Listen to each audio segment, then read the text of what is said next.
What I found interesting about, I mean, I don't know whether they were joking. Yeah. But you asked the people what they were there for, and they said scrap at the auction. They weren't joking. Oh man, I mean, did you see the crowd? No, but my point, like, why are you going somewhere to bid on scrap? Because clearly the person stood next to you, if they're there for the same purpose, is going to bid it up to what it's worth. So, like, how are you doing well out of it? Do you see what I mean? Can I tell you my favourite story about the auction? Yeah. Right. I'd say cut, but keep rolling, because you shouldn't say this. When I went to pay for the caddy, I was at reception with the two girls, and they've been dealing with idiots all day long. People turning up asking questions. How much is this going to go for? How much did that go for? How do I do this? How do I do that? Can I put a commission bid on? All the stupid questions. And this is now 11 o'clock, right? Bearing in mind they've probably registered 600 bidders at this point, right? The place is packed. You can hear the auction going on in the background. And I look behind me, and there's two, let's call them, they're probably from Birmingham, right? And they got a lot of, he's making a face like, I'm not sure you can say this on YouTube. They're probably from Birmingham, could have been from Bradford. They got a lot of gold on them, yeah. Got a lot of bangles and gold and stuff. And I'm like, you boys don't look like everybody else that's here. Do you know what I mean? There was like they didn't quite fit the demographic that was buying at the auction. with you. Sorry, I'm with you now. Yeah. I had Peaky Blinders in mind. No. Talking something else. Yeah. So basically, they then go to the desk, and quite quietly they're like, "Can we place a bid on a car?" And I'm like, and I'm listening, and I'm like, they're trying to do this like quietly, like they've found a lot that nobody else has realised is there. You know, they think that they're gonna get a cheap bid on. Yeah. And, you know, score one. Yeah. And get out. It's a van full of gold. That's what they've found that nobody else has seen. Yeah. And I'm filling my paperwork in for the truck because I just bought it. And I'm listening. And the auction's still going at this point. Yeah. Oh, this is like mid-flow. We're like 11 o'clock. We're cracking. You know, right. The wave is at its peak at this point. Oof, nice. And these boys are like, yeah, it's the number plate TV9.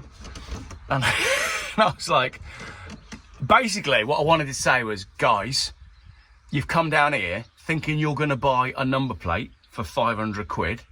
Everybody on site knows that car's here. The whole internet knows that number plate is here, and it's going to do big money. Yeah. And then they were basically there just for that. Yeah. And then they were like, oh, what time's it going through? Can we leave a bid on? And this was 11 o'clock. And I turned around and said to them, boys, that car's not going to go through till like 6 o'clock tonight. Yeah. So if that's the only thing you're here for, go get yourself some lunch. Yeah. And the woman on the desk was like, can you come and work here? Yeah. And yeah, what did it go for, do you know?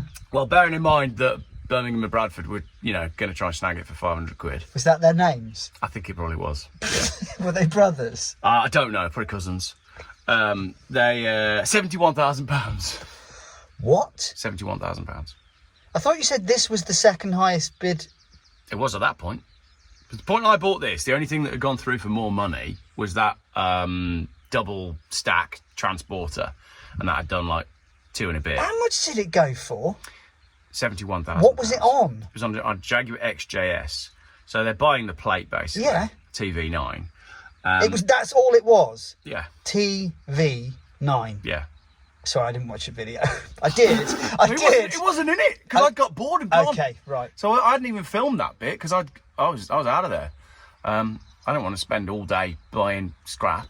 I'd already bought my scrap. Grand. Yeah, because there's this myth that private number plates are worth something, and I don't understand it. Like, if you want to put your name on your car, buy a sticker. And if you're going to make a number plate that is your car... Well, we could also venture into all manner of other discussions about what is worth. Well, there you go, because I've just paid £1,000 for this that doesn't work, but that Peugeot does exactly the same thing that this does, and is working, and was less than half the price. However, is it going to be as much fun as this? But a number plate's no fun, is it? Well, that's my point. You've nailed you've hit it. Yeah. You've hit the proverbial nail on the head. Yeah. That we're in this weird world, aren't we, where money is giving things value. Yeah. That isn't. You watch something like I did recently again, 28 Days Later. Yeah. Or something apocalyptic, and you are brought face to face with the reality that nothing's worth any. Well, some things are worth something. Yeah, some things are. But that worth is a very different valuation to money. Yeah. If you see what I mean. but we've given stuff because of rarity, which is why that number plate's, because there's only one. Yeah. And people value having less digits on their plate. And I think there might be some inheritance tax thing, but I try not to spend money on something that if the economy crashed tomorrow and society screwed itself, I'm not left holding the bag. Yeah.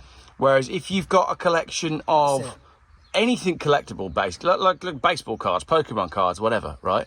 The economy collapses tomorrow, your £9 million Pokemon card is worthless because at some point you're going to go, you're an idiot. We're out of firewood, basically. But I've got that Pokemon card collection. Yeah. I watch every lunchtime when I'm not here. Yeah. I watch the last bit of Bargain Hunt. I love Bargain Hunt. And I watch it because I watch the valuation and stuff, and also I watch what it goes for. Yeah. And I've gotten really, really, really good at valuing stuff. Yeah. Like I can do it before them. Yeah. And I can say basically exactly the same that they say. Yeah. Sometimes I can even predict exactly what it will sell for. Very niche skill I have. I think people would watch a goggle box of you and me watching that and car auctions. This preamble, so I am the king of them, is to identify that certain things are worth nothing at the moment. Yeah. Like furniture. Yeah. Furniture that used to be 500 quid, you can get for like 50 or 100.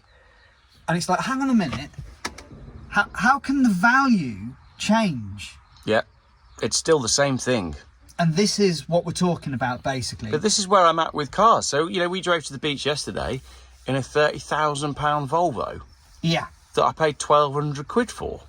That's different, though. But it's still it was a £30,000 car. There's nothing on a piece of furniture other than the upholstery. If it's let's just use a table though. Yeah. There's very little. There's no moving parts. Hasn't done 190,000 miles. You've got it. It's sat in someone's house. For decades, if not centuries. The problem is it's tastes, but also these days people are more likely to either go to IKEA and buy something cheap as rubbish or finance. The only reason I'm saying it is to illustrate this idea of things having worth. Yeah. The only reason they're worth anything, like you're saying, is because somebody at some point says, actually, guys, this is in fashion again. Yep. And then everyone goes, right, quick, get to the auction houses. We've got to get that antique piece of furniture that says, I'm Bertie Big Balls and my house is really nice and I've got a good life. Yeah.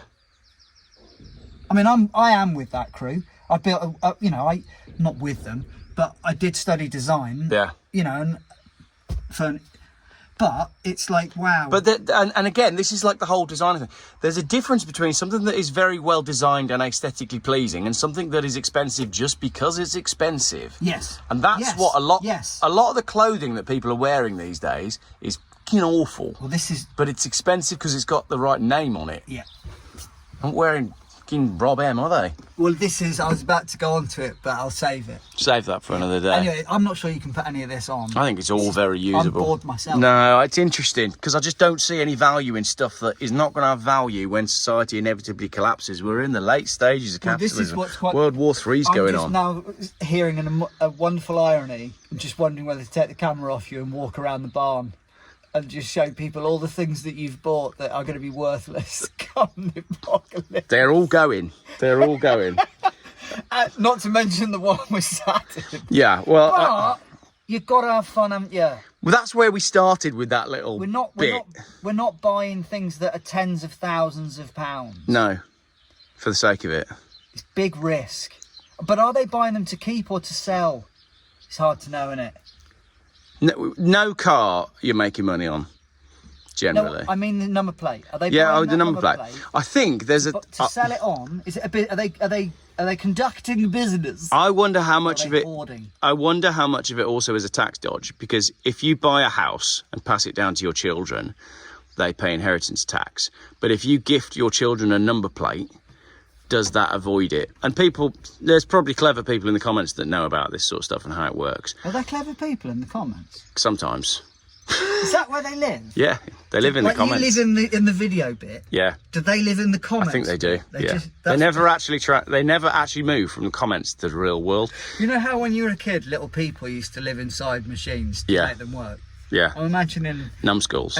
You live on the picture bit. Yeah. And then the other guys Is it like a Terry Pratchett thing? I think it is, but we need to have a chat about AI later as well, because I'm getting We worried. need to move a chuffing car. We need to move. some bloody work. Have you not cracked this steering lock What off time yet? is it? I don't know.